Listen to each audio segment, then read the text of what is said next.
ಬೋಬ್ದನಹಳ್ಳಿಯಲ್ಲಿ 3ನೇ ವಾರ್ಡ್ನಲ್ಲಿ ನನಗೆ ಭಾರತೀಯ ಜನತಾ ಪಾರ್ಟಿ ಇದೆ, ಆ ಪಾರ್ಟಿಯಿಂದ ಕಮಲದ ಚಿಹ್ನೆಗೆ ನನಗೊಂದು ಅವಕಾಶ ಕೊಟ್ಟಿದ್ದಾರೆ.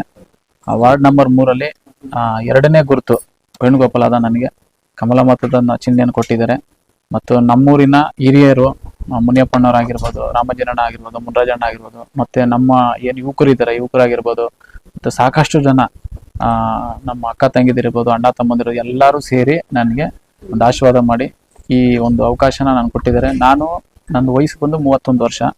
ನಾನು ಒಂದು ಆಪರ್ಚುನಿಟಿಗೋಸ್ಕರ ಒಂದು ವೇದಿಕೆ ಎಲ್ಲಾದ್ರೂ ಸಿಗುತ್ತಾ ಅಂತ ನಾನು ಹುಡುಕ್ತಾ ಇದ್ದೆ. ನಾನು 10 ರಿಂದ 11 ವರ್ಷದಿಂದ ಬಿಜೆಪಿ ಪಕ್ಷದಲ್ಲೇ ಇದ್ದೀನಿ. ಪಕ್ಷ ಅಂತ ಬಂದಾಗ ಕೆಲಸ ಮಾಡಿದ್ದೀನಿ. ಅದಾದ್ಮೇಲೆ ನನ್ನ ವೃತ್ತಿ ಏನಿರುತ್ತೋ ನಾನು ಆ ಕೆಲಸ ಮಾಡಿದ್ದೀನಿ. ಮತ್ತೆ ಬಿಜೆಪಿ ಪಕ್ಷದಲ್ಲಿ ಏನು ಕೆಲಸ ಮಾಡಿದ್ದೀನೋ, ಫಸ್ಟ್ ಮುನಿಯಪ್ಪಣ್ಣವ್ರು ನಿಂತಿದ್ರು, ಅವ್ರನ್ನೂ ಗೆಲ್ಸ್ಕೊಟ್ಟಿದ್ದೀನಿ. ಮತ್ತೆ ಈ ಕಡೆ ಇನ್ನೊಬ್ರು ಇದ್ರು, ಅವಾಗಿನ್ನ ಚಿಕ್ಕ ಹುಡುಗರು, ಅವ್ರನ್ನೂ ಗೆಲ್ಸಿದ್ರು. ಅದಾದ್ಮೇಲೆ ಮುನ್ರಾಜಣ್ಣ ಅಂತ ನಿಂತ್ಕೊಂಡ್ರು, ನಾವೇ ಒಗ್ಗಟ್ಟಾಗಿ ಯುವಕರೆಲ್ಲ ಸೇರಿ ಅವ್ರನ್ನ ಗೆಲ್ಸಿದ್ದು. ಬಿಜೆಪಿಯಲ್ಲೇ ಕೆಲಸ ಮಾಡಿದ್ದು. ಅದಾದ್ಮೇಲೆ ಧೀರಾಜ್ ಸರ್ ಬಂದ್ರು, ಅದಾದ್ಮೇಲೆ MP ಎಲೆಕ್ಷನ್ ಬಂತು, ಎಲ್ಲಾದ್ರಲ್ಲೂ ಬಿಜೆಪಿಯಲ್ಲೇ ಕೆಲಸ ಮಾಡಿದ್ದೀನಿ. ಅದಾದ್ಮೇಲೆ ನನಗೊಂದು ಗುರ್ಸ್ಕೊಳಕ್ ಒಂದು ಅವಕಾಶ ಕೊಟ್ರು, ಗುರ್ಸ್ಕೊಂಡಿದ್ದೀನಿ. ಒಂದು ಬೋಬ್ದನಹಳ್ಳಿ ಜನತೆಗೋಸ್ಕರ ನಾನು ಊರು ಸುತ್ತಮುತ್ತ ತುಂಬಾ ಡೆವಲಪ್ಮೆಂಟ್ ಆಗಿದೆ. STR ಹೈವೇ ಹೋಗಿದೆ, ಮತ್ತೆ ಸುತ್ತಮುತ್ತ ಎಲ್ಲ ಕಾರ್ಖಾನೆಗಳಾಗಿದ್ದಾವೆ. ತುಂಬಾ ಜನಕ್ಕೆ ಔಟ್ಸೈಡ್ ಜನಗಳಿಗೆ ಕೆಲಸಗಳು ಅಪಾಯಿಂಟ್ ಕೊಡ್ತಾ ಇದ್ದಾರೆ. ನಮ್ಮೂರು ಯುವಕರಿಗೆ 6 ತಿಂಗಳು ಕೆಲಸ ಮಾಡಿಸ್ತಾರೆ, 6 ತಿಂಗಳು ತೆಗಿತಾರೆ. ಹೆಣ್ಮಕ್ಳಾದ 6 ತಿಂಗಳು ಕೆಲಸ ಮಾಡ್ತಾರೆ, 6 ತಿಂಗಳು ಬಿಡ್ತಿದ್ದಾರೆ.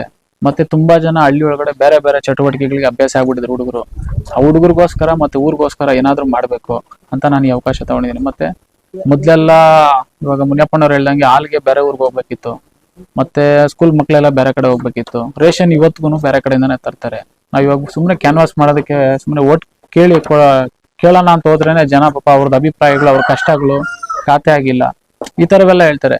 ಮತ್ತೆ ನಾವೇ ಬರ್ಬೇಕು, ನಾವ್ ಮುಂದೆ ನಿಂತು ಏನಿವತ್ತು ಜನ ನಮ್ಮನ್ನ ಓಟ್ ಹಾಕಿ ಗೆಲ್ಸ್ತಾರೋ, ಅವ್ರು ಏನ್ ಓಟ್ ಹಾಕಿ ಗೆಲ್ಸಿರ್ತಾರೋ 5 ವರ್ಷದಲ್ಲಿ ಅವ್ರು ಓಟ್ ಹಾಕಿರೋದಕ್ಕೆ ನಾವು ಪರಿಶ್ರಮ ಊರಿಗೋಸ್ಕರ ಮಾಡ್ಬೇಕು, ಜನತೆಗೋಸ್ಕರ ಮಾಡ್ಬೇಕು ಅಂತ ದೃಢ ನಿರ್ಧಾರ ತಗೊಂಡು ಈ ಅವಕಾಶ ಏನ್ ಕೊಟ್ಟಿದಾರೋ ಮುನ್ರಾಜ್ ಸರ್ ಆಗಿರ್ಬೋದು, ನಮ್ಮ ಶಾಸಕರು, ಮತ್ತೆ ಮುನಿಯಪ್ಪಣ್ಣವ್ರು ಆಗಿರ್ಬೋದು, ಪ್ರೇಮ್ ಕುಮಾರ್ ಸರ್ ಆಗಿರ್ಬೋದು, ಮತ್ತೆ ನಮ್ಮ ಮುದ್ದಪ್ಪಣ್ಣ ಆಗಿರ್ಬೋದು, ಮತ್ತೆ ನಮ್ಮ ನಾರಾಯಣಸ್ವಾಮಣ್ಣ ಆಗಿರ್ಬೋದು, ಮತ್ತೆ ನಮ್ಮೂರಿನ ಯುವಕರು ಮತ್ತೆ ಅಕ್ಕ ತಂಗಿದ್ರು ಎಲ್ಲರ ಆಶೀರ್ವಾದದಿಂದ ನಾನು ಏನು ಇವಾಗ ವಾರ್ಡ್ ನಂಬರ್ 3ಅಲ್ಲಿ ಗುರುತಿನ ಸಂಖ್ಯೆ 2 ಕಮಲದ ಚಿಹ್ನೆಗೆ ಮತ ನೀಡಬೇಕಂತ ಪ್ರತಿಯೊಬ್ಬರಿಗೂ ಕೇಳ್ಕೊಂತೀನಿ ಸರ್. ನನ್ಗೇನು ಶಾಸಕರು ಕೊಟ್ಟಿದ್ದಾರೆ ಈ ಅವಕಾಶ 1000% ಇದನ್ನ ನಾನು ನನ್ನ ಕಡೆಯಿಂದ ಏನ್ ನಮ್ಮ ಪ್ರೇಮ್ ಕುಮಾರ್ ಸರ್ ಅಧ್ಯಕ್ಷರಾಗಬೇಕು, ಅವ್ರು ನಮ್ಮ ವಾರ್ಡ್ ಇಂದ ನಾನು ಗೆದ್ದು ಅವ್ರಿಗೆ ಒಂದು ಸಾಥಾಗಿ ನಾನು ಹೋಗ್ತೀನಿ, ಇಷ್ಟ ಹೇಳ್ತೀನಿ.